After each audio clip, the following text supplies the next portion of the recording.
Sa ngayong araw po is magpupurga po tayo na sa aming baboy na si Tekla.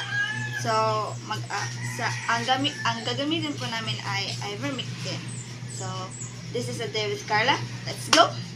So, before ko ako magpupurga, lalagyan ko po ng hangin ng ivermectin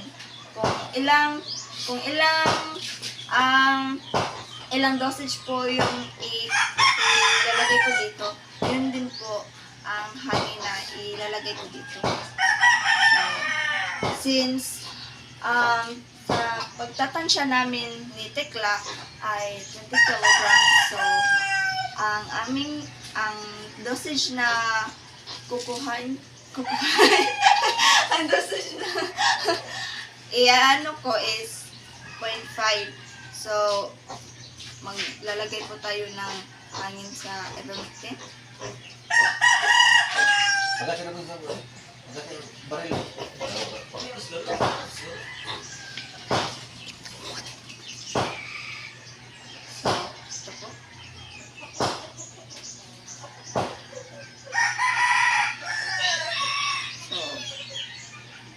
0.5.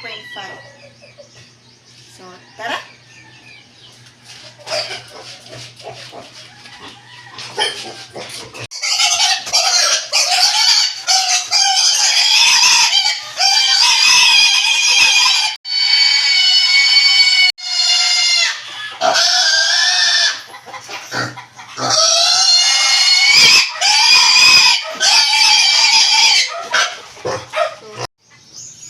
Mahalagang paalala po, hindi po ako isang eksperto sa ganito po at hindi po ako isang veterinaryo.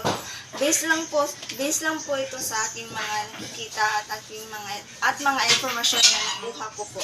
So, salamat po. This is David Carla. Thank you!